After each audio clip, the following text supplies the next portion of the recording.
Na mahigpit ng binabantayan sa Bangsamoro Autonomous Region in Muslim Mindanao o BARM ang pagpapatupad ng gun ban sa gitna ng pagsisimula ng election period. Yan at ang iba pang mga rumarapidong balita mula sa probinsya, hatid ng iba't ibang istasyon sa ilalim ng MBC Media Group. Formal lang na i-deploy ng PROBAR ang kanilang mga tauhan sa iba't ibang bahagi ng BARM Region kaugnay sa nalalapit na Bangsamoro First Parliamentary Election sa Setyembre ng taong kasalukuyan. Sa ginanap na send-off and turnover ceremony of forces and resources sa Camp Brigadier General Salipada Pindatun sa Parang Maguindanao del Norte, mismo si COMELEC BARM Regional Director Attorney Ray Sumalipaw ang formal na tumanggap sa mga dineploy na puwersa ng security forces na kinabibilangan ng PNP, AFP, PCG at Philippine Army. Ngayong araw, formal na ring pinapapatupad ang gun ban sa buong BARM Region. Mariing pinagbabawal ang pagbibiyahe at pagbitbit ng anumang uri ng armas o maging ng bladed weapons. Mariing na ring pinagbabawal sa mga politicians ang paggamit ng mga bodyguards ng walang exemption permits. Magtatagal ang gun ban hanggang September 29, 2026. Para sa MBC TV Network News, RH19, June Dimakutak, una sa Pilipinas, una sa Pilipino. Timbog ang 55 anyos sa tricycle driver na residente ng Kalasyaw, Pangasinan matapos itong magbenta ng isang plastic sachet na naglalaman ng hinihinalang shabu sa pulis na nagkunyaring buyer. Batay sa ulat ni Kalasyaw OIC Chief of Police Lieutenant Colonel Daryl Nibado, alas 4 ng hapon nagsagawa ng bypass operation ng kanyang mga tauhan sa Drug Enforcement Unit na nagresulta ng pagkakumpiska ng illegal na droga na tumitimbang 2.28 grams na may standard drug price na 15,504 pesos mula sa suspek. Kaso ng paglabag sa Republic Act 9165 Comprehensive Dangerous Drug Act of 2002 ang kinakaharap ngayon ng akusado na kasalukuyang nasa kustodiya ng Kalasyaw Police Station. Mula sa Action Radio Pangasinan para sa MBC TV Network News, ito si Freddy Fajardo, Arrested State, una sa Pilipinas, una sa Pilipino.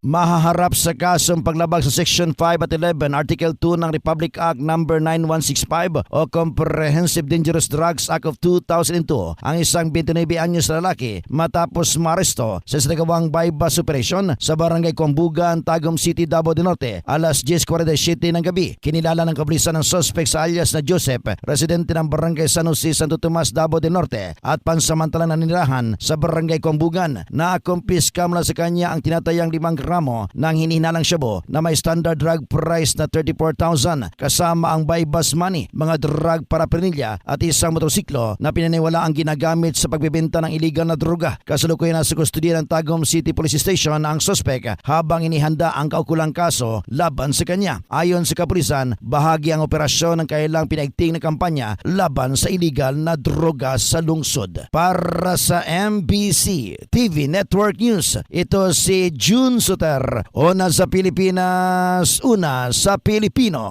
Nasa 74 na wanted person ang aresto ng Police Regional Office 8 sa magkaiwalay na operasyon sa buong Eastern Visayas simula Hulyo 9 hanggang Hulyo 15. Sa ulat ng PRO8, kabilang sa mga nadakip ang 10 most wanted persons at 64 na iba pang wanted person matapos magsagawa ng kabuuan na 74 na operasyon. Ayon kay PRO8 Regional Director Brigadier General Jisung Kapoy, patunay ito na pinaigting ang kampanya ng kapulisan laban sa mga nagtatagong akusado upang mapanatili ang kapayapaan at kaayusan sa reyon. Tiniyak naman ng PRO8 nagpapatuloy ang kanilang manhunt operations sa iba pang law enforcement activities upang masiguro ang kaligtasan at seguridad ng publiko sa Eastern Visayas. Para sa MBC Network News, ito si RS32 Jimmy Angay-Angay, una sa Pilipinas, una sa Pilipino. Hinimok ng PNP ali ng publiko na iwasan ang pagbibigay ng pera sa mga tumatawag at nagpapakilala na sila daw ay aktibong miyembro ng New People's Army. Sa bayan ng Ali, Northern Samar, nito lang nakarang linggo, batay sa ulat ng PNP, muling umatake itong modus ng mga NPA kuno. Ngunit ito pala ay mga scammer. Bagamat hindi na ito bago at paulit-ulit na rin na sinasabi ng otoridad na ginagamit lang ang pangalan ng NPA nitong mga scammer na patuloy na nagbibigay ng pagkabahala naman at alarma sa mga residente. Ang mga nagpapakilalang NPA humihingi ng pera at nagbabanta. Payo ngayon ng kapulisan, i-block ang number na tumatawag, iwasan sagutin kung hindi kakilala, i-report agad sa istasyon ng pulis at maging mapagmatsyag. Ayon pa sa PNP, ang mga cellphone number na ginagamit ng mga nagpapakilalang sila daw ay aktibong miyembro ng New People's Army na nanghihingi ng pera at nagbabanta ay ang mga numerong 0912-480-7140, 0909-6746822, 0961-635-4338, 0948-987-4735. Hinikayat ng kapulisan ng Alin na agad makipag-ugnayan sa pulisya ng Alin o tumawag sa kanilang hotline number na 0916-474-2061 o magpadala ng email sa pnpalin@yahoo.com. Mula sa MBC TV Network News, RH34 Jane Galit Bantayan ng DZRH. Una sa Pilipinas, una sa Pilipino.